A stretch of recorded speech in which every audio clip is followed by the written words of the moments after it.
స్వేచ్ఛ ఉంది, బుద్ధి స్వేచ్ఛ ఉంది, కానీ దానికి న్యాయం జరుగుతుంది. బుద్ధి స్వేచ్ఛ ఏ విధంగా అయితే ఉందో మనిషికి, అట్లాగే కర్మ స్వేచ్ఛ కూడా ఉంది కాదు. ఏదైనా చేయొచ్చు, ఎట్లయినా చేయొచ్చు. కాబట్టి కర్మ స్వేచ్ఛ ఉంది గనక ఏ కర్మనైనా మనిషి ఇష్టపడి ఎట్లాగైనా చేయొచ్చు. కానీ ఏదో చేస్తూ పోతే మాత్రం ఏదో అయిపోతాడు మనిషి.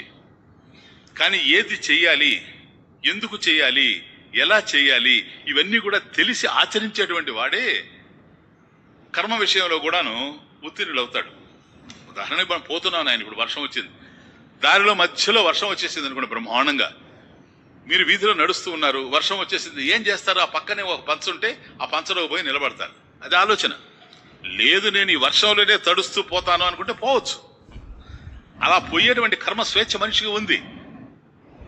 కానీ ఇలా తడవకూడదు, నా ఆరోగ్యం పాడవుతుంది కనుక నేను కొద్దిసేపు అక్కడ ఆగి ఈ వర్షం తగ్గిన తర్వాత పోతానని ఆలోచించాడు అనుకోండి, చేయదగినటువంటి ఆలోచన, సమయానికి ఆ విధమైనటువంటి ఆలోచన తను చేశాడు అని అర్థం.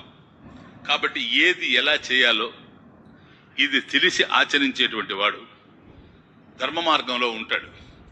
కానీ ధర్మాన్ని కలత పెట్టేటువంటి కార్యక్రమాన్ని ఎవరూ చేయకూడదు. బుద్ధి స్వేచ్ఛ ఉండడం వల్ల కానీ, కర్మ స్వేచ్ఛ ఉండడం కానీ. కాబట్టి నాకు బుద్ధి స్వేచ్ఛ ఉంది కనుక నేను ఏదంటే అది చేసేసాను అధర్మంగా అనుకోవడానికి అవకాశం లేదు.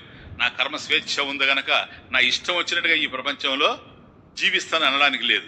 ఎందుకని లేదు అని అంటే ఇక్కడ ఒక నియతి ఉంది అంటున్నాను, అంతే, ఇంకేం లేదు.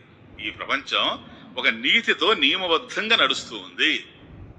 ఎప్పుడైతే నీతితో ధర్మంతో నడుస్తూ ఉందో నీవు దాన్ని తప్పినప్పుడు ఆ ధర్మ గ్లానికి నువ్వు కారణమైన వాడు అవుతావు.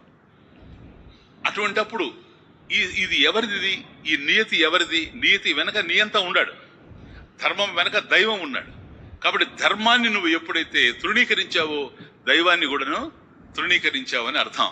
కాబట్టి దైవాన్ని తృణీకరించి, ధర్మాన్ని తృణీకరించి, నియతిని నియంతని ఇద్దరిని పక్కన పెట్టినప్పుడు అటువంటి వాడి జీవితం వ్యర్థమైపోతూ ఉంది అనేది గత వారం మనం చూసిందంతా కూడాను. కాబట్టి ఏవం ప్రవర్తితం చక్రం నానువర్తయతి హయ